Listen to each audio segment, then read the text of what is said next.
everybody, I'm Tom Vassell. I'm Roy Candy. I'm Z Garcia. And today we're talking a little bit, this is not necessarily a review, more of a talking about sort of review of the new set for Lord of the Rings, which is called Tales of Middle-earth. Or I just call it Lord of the Rings.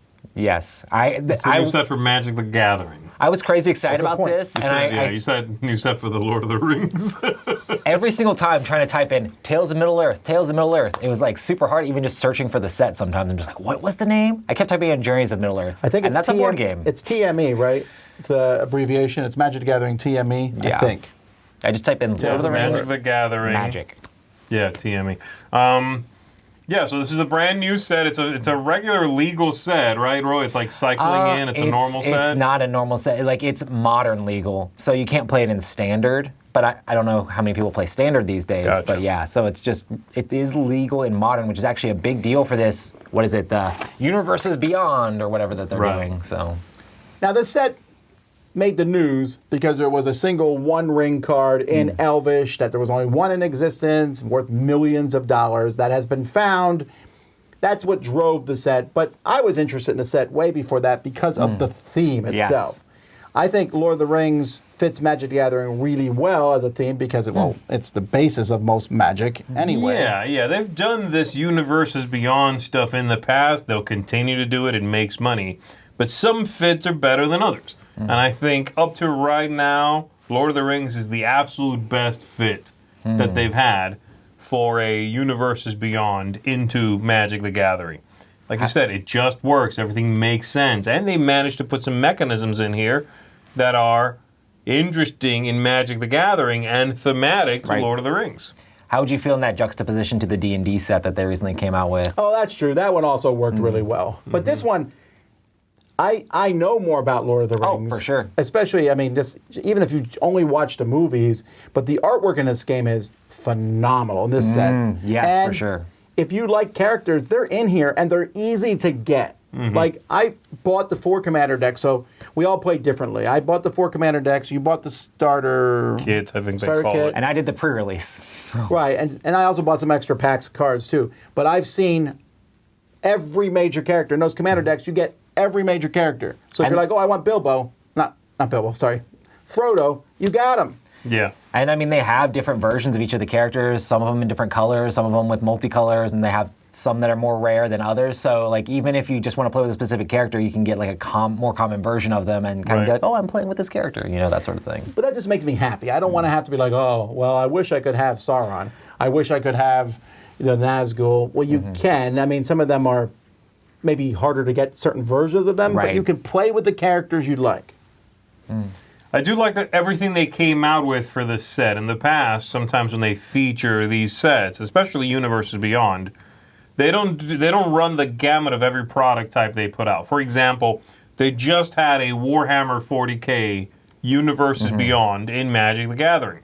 And the only thing that was made for that was 4 commander decks. Oh, yeah. That's it.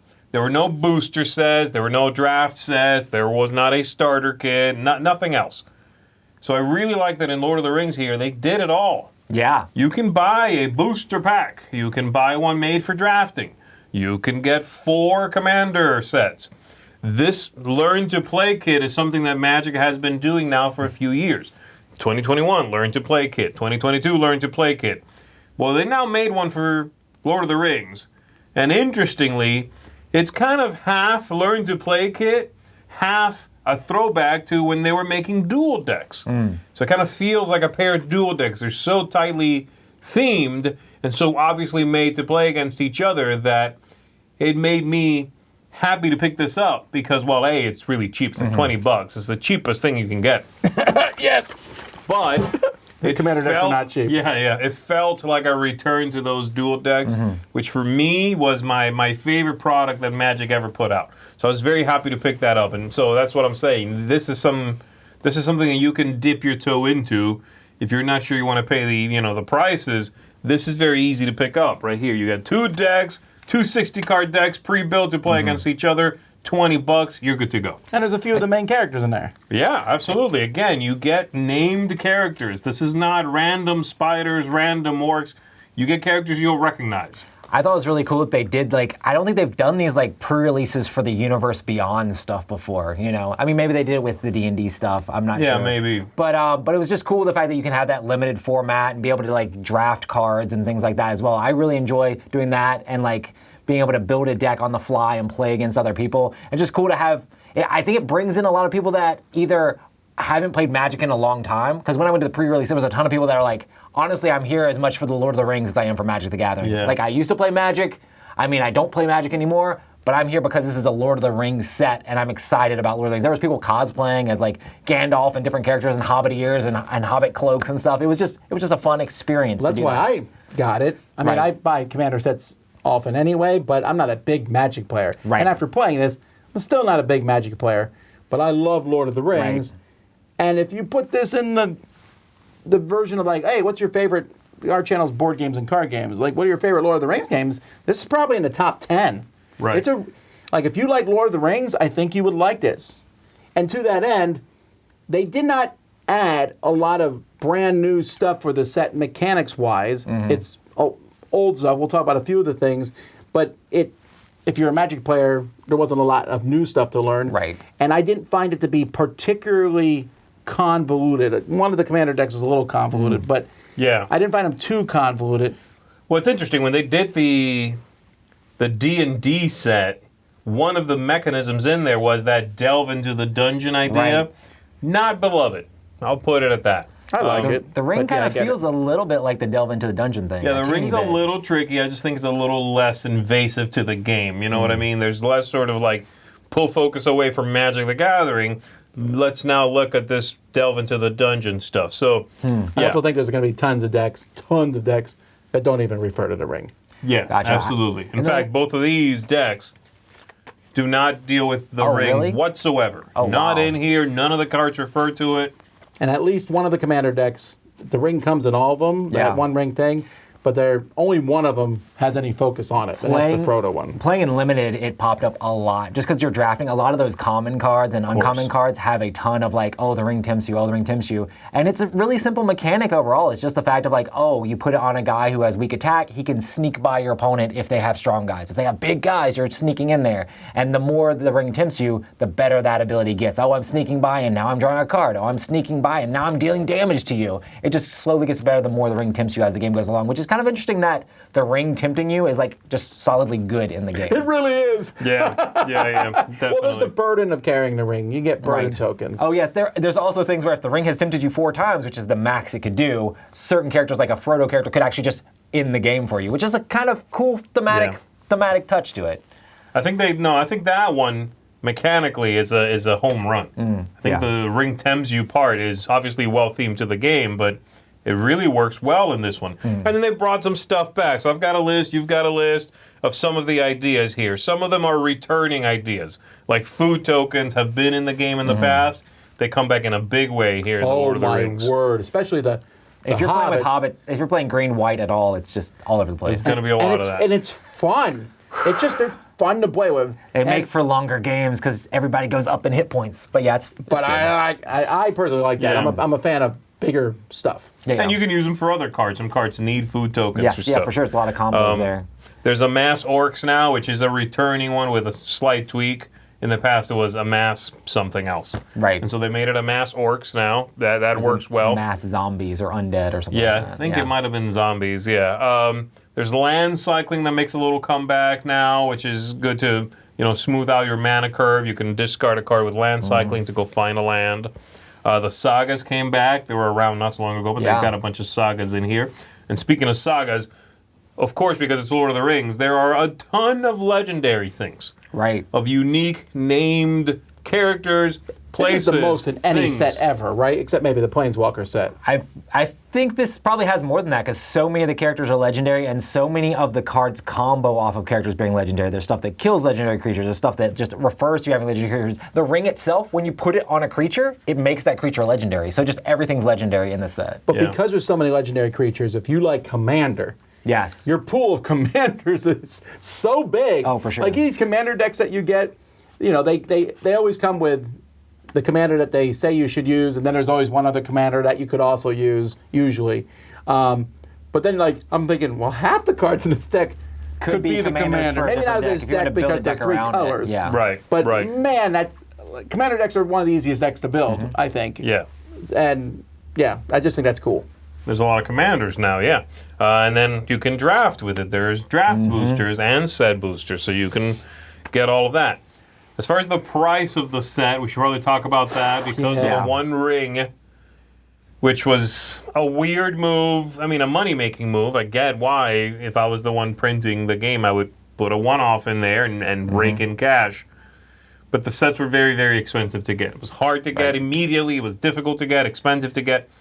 Now that it's been found, it just happened not too long ago. We are still kind of waiting for the prices to settle a little bit. So I was asking some stores, and they said there was an immediate drop of a little bit, but it's still building up because people are still hunting. Is just based on the collector's booster because it only came in the collector's booster. Sure, I'm Does it talking about the affect the collector's entire boosters. product in general?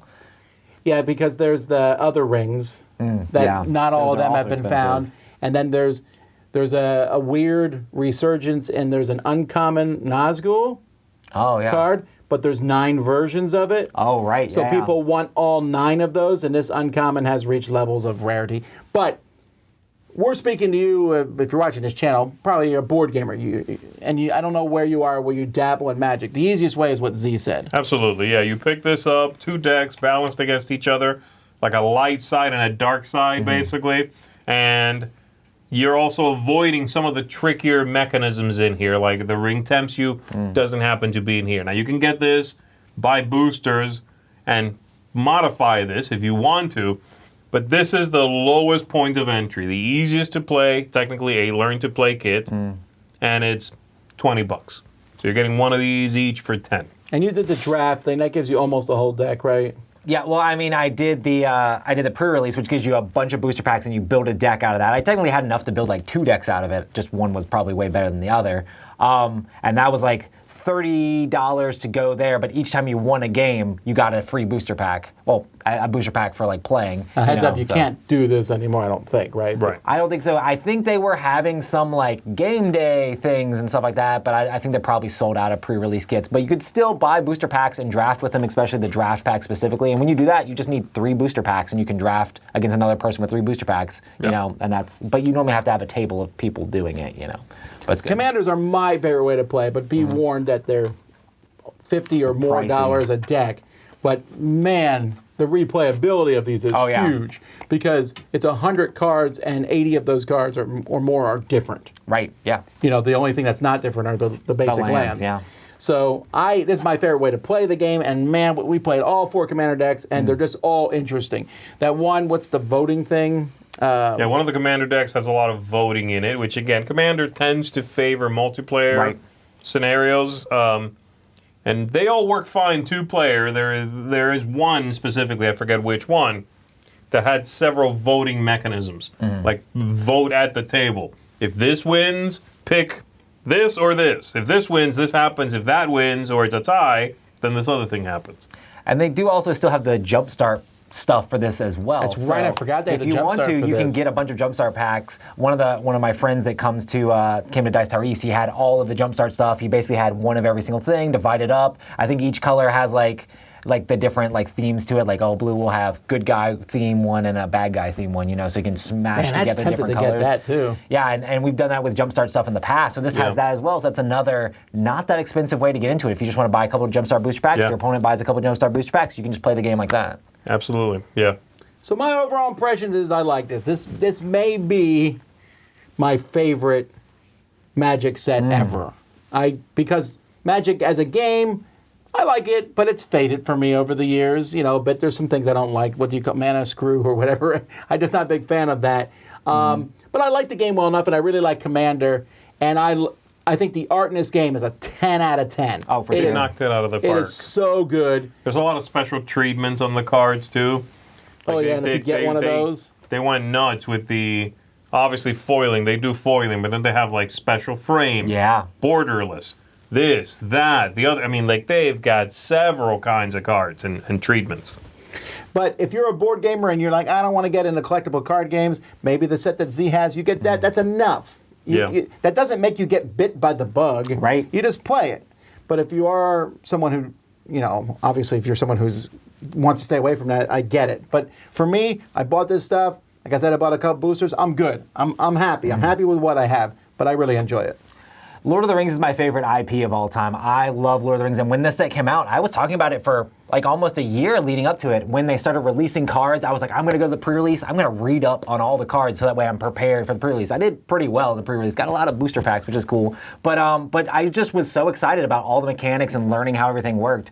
I still would love to like make my own little cube of just Lord of the Rings stuff, and that might be the way I go. This is not gonna make me dive headfirst into Magic. I can't afford to do that.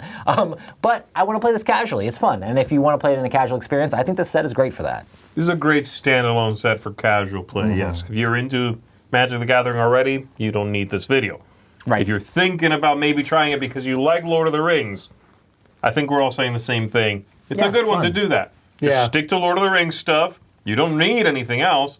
Buy up this. Then maybe you can get some more if you really, really want to modify these. And you're going to have a good time with it, a fun thematic time with it, sticking within the Lord of the Rings set. So I think they did fantastically with it. Well, there you go, folks. That's Magic the Gathering, Tales of Middle-earth. Or Lord of the Rings, Tales of Middle-earth. That's so long. I think that's right. Yeah, you did it. I'm Thomas J. Vassal. That's amazing. That's all I got. I don't got any other titles. I'm Roy Windreader Canaday. And Z. Mom hated me, so she didn't give me a middle name. Garcia. We'll see you next time. For the Shire!